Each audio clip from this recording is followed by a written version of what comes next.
Hey, welcome back. My name is Extravaganta Grotesque, and today I'm bringing you a topic about collections. The Collector is a horror film from 2009 within the torture porn home invasion subgenre. It has a sequel, The Collection, from 2012, and it is with the mix of them too when we really get the full picture of who the Collector is and what he wants. Leaving the plot aside, what interests me about these films is the concept of the villain. The Collector is a sadistic killer who is willing to do anything in order to keep adding people to his collection of humans. Even though the film is not directly linked to the case I'm going to be talking about, the macabre concept of someone collecting humans, whether dead or alive, comes from an urban legend. This legend teaches us that maybe your friendly neighbor, your loved one, your best friend, could be hiding something dark and sinister within the privacy of their own home, like collecting human bodies, body parts, or even have a little cabinet of curiosities in their basement with all the collection on display. Moral of the story: trust no one, because you never know what can be hiding underneath a smile. Now here's when things get interesting. What started as an urban legend just to teach kids a lesson ended up becoming a very real case that happened in Russia. Anatoly Moskvin was born in 1966 in the Russian city of Nizhny Novgorod. From a very early age, he began to spend some time in the afternoons around graveyards, which, to be honest, nothing wrong with that, because I've been doing that since I was a kid, and trust me, none of those dolls that you see behind me have human bodies within them. But I'm getting ahead of myself. Don't worry, I'll get to that part later. Anatoly graduated in philology, and he got an advanced degree in Celtic history and folklore. He speaks 13 languages.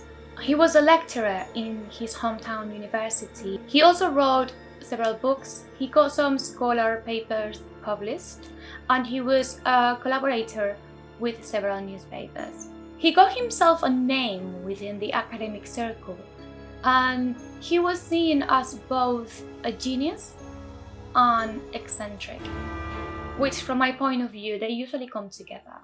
On his last article, he wrote about an incident that happened to him when he was a kid. He said that one day when he was coming home from school, he saw a funeral parade. Some of the people from the parade dragged him along, and when he got closer to the coffin, he realized it was the funeral of an 11-year-old girl called Natasha Petrova. He apparently was forced to kiss the dead girl in the forehead, and then the grieving mother put a wedding ring on his dead daughter, and she put another one on Anatoly's finger. He described that weird marriage sort of thing as a turning point, and definitely the trigger of his obsession with death, the afterlife, and even magic. From 2005 to 2007, under the title that he gave himself of necropolist and cemetery expert, he got commissioned to do a research about the cemeteries in the area. He claimed that he visited 752 graveyards on foot.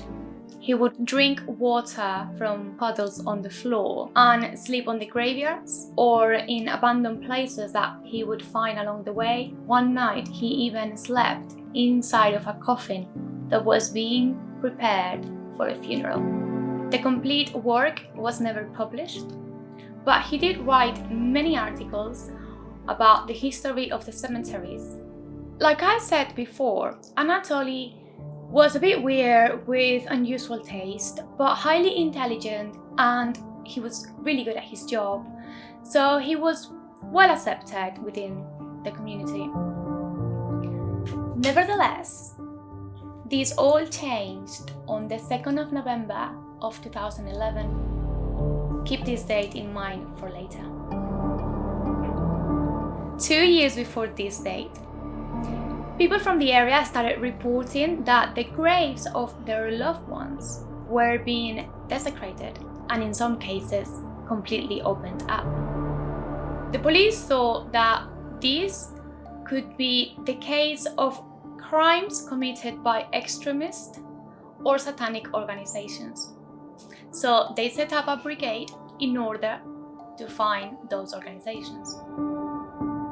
Unfortunately, that path was leading them nowhere.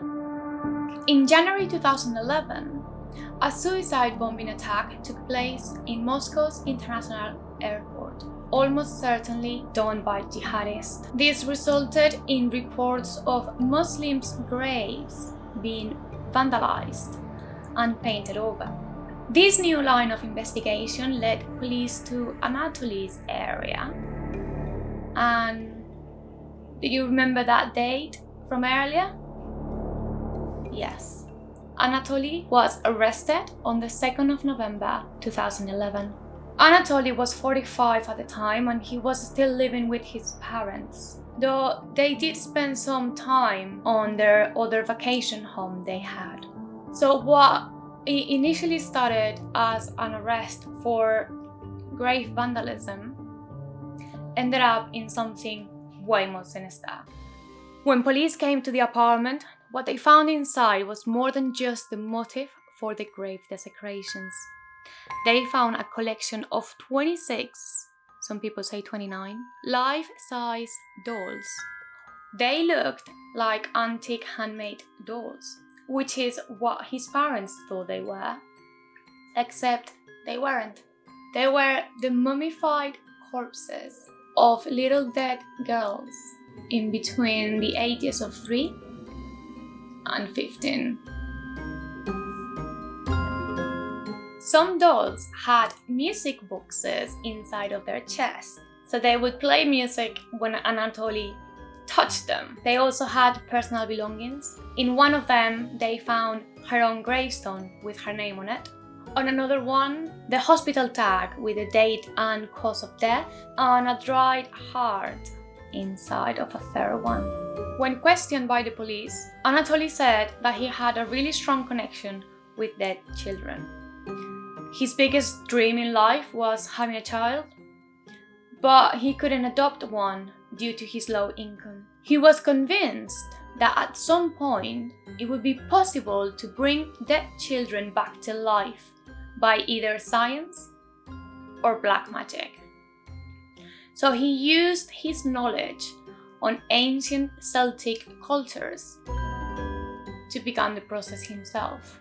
He would go to the graveyards and sleep on top of a recently deceased girl and wait for the spirit to tell him if she wanted to come back to life. He said that he only dug up the graves after getting the girl's permission. The dead girl's permission. In an attempt to preserve the bodies, he would dry them with a mix of salt and baking soda. He would then wrap the bodies with cloth and dress them so the girls would have a functional body when they come back to life. He also decorated them with wax masks, makeup and wigs. So as well as having a body that works, they would be happy with their appearance. He used to celebrate the girls' birthdays. He had tea parties with the dolls, and he sat down with them to watch cartoons. The first dead girl that Anatoly wrote is Olga Chardimova, who was brutally murdered at age 10 by a drug addict on the first day that she was allowed to go on the street by herself in 2002. Shortly after her parents buried her, they started finding notes for their daughter addressing her as Little Lady. They were notes in where an anonymous person was congratulating her on her birthday, on public holidays, on the first and last day of school, but they even got a letter threatening them. They went to the police, but they said that there was not much they could do. When Anatoly was arrested, police opened Olga's grave, and they obviously found it empty, thus confirming that she was one of Anatoly's dolls.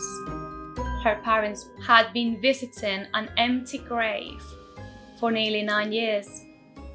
Olga is now reburied in an unmarked grave that only her parents know where it is, in hopes that she can finally rest in peace. Anatoly was charged in 2012 for the crime of desecrating graves and dead bodies. After a psychiatric evaluation, he was diagnosed with paranoid schizophrenia. That made him unfit to stand trial, so he was sentenced to an undetermined amount of time in a psychiatric facility. He's gotten his treatment and psychiatric evaluation reviewed almost once a year. However, as of today, he's still locked in his hospital prison, as doctors don't think he's ready to come back to the outside world.